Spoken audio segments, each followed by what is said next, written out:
Okay, so this is the Remind app, and I'm already signed in and everything, but when I first went to the website, it asked me to enter a phone number to log in with, and then it sent me a 4-digit confirmation code to enter, and then I entered a birthday and a password. And now here I am. I'm at the home screen. Um, it shows me, if I go to all classes, it shows me everything that I'm a part of. So here you can see our 3300 class.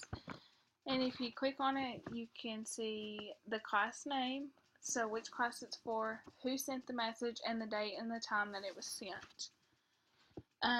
If you go back over here, you see create a class, join a class, and all classes that you're part of. And you can see everybody that you're affiliated with. If you create a class, it's going to ask for an email address. So we'll just enter that real fast and hit 9, and then it's going to ask for a class name. So we're just going to say math.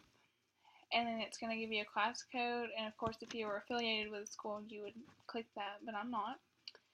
So this class can only include people who are 13 or older. You hit continue, and then it takes you to the ways that you can add people.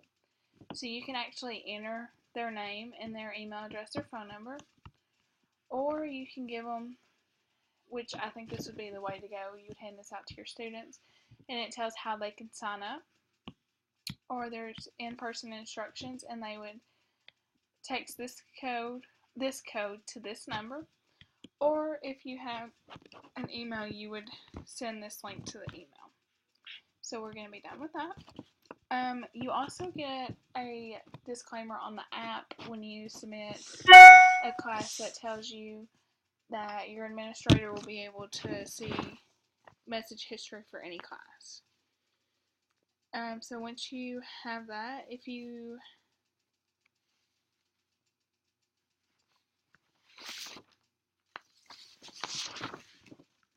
you're here to where you can send your first announcement.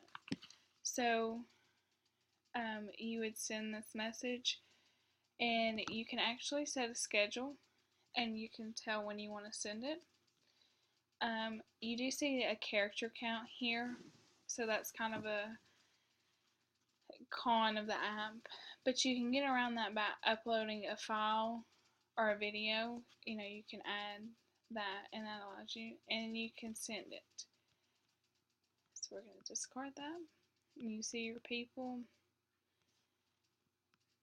and and another good thing is it's phone number or email address.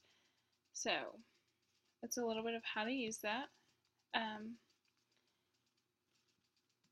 Some pros is parent communication, productivity, and classroom management. So you're communicating with parents, you're kind of managing your classroom, and you're getting things out that need to go out to parents. Education it makes education a priority since most of your students and their families are already online, and that way it's just kind of quick and easy for them to check. And it reminds students about due dates, upcoming tests, important information, schedule changes, stuff like that. You can just let them know very quickly the night before if there's something going on, just to remind them and let the parents know. Close privacy. So this is a big thing because stuff like Facebook and stuff, that can be a little bit of a privacy breach for children and what you put out there. So they have to have your email address in order to enter, and then of course they have to have that code. So without those two things, they can't get into this app. And another pro is it is free, which some other things, you don't have to give your phone number out. You can message back and forth with the parent without giving them a phone number. And sometimes text messages are quicker than emails.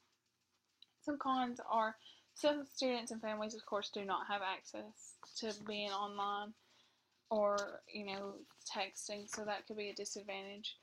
And like I mentioned earlier, the 140 character limit, but there are ways around that.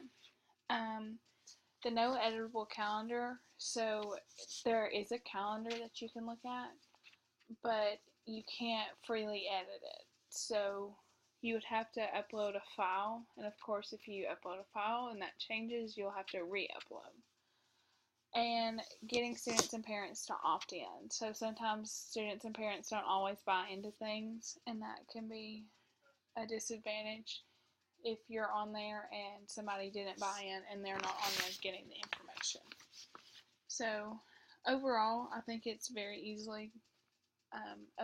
way to communicate. It's quicker than email, and my teacher at Rocky Fork actually uses it, and it's a really great communication.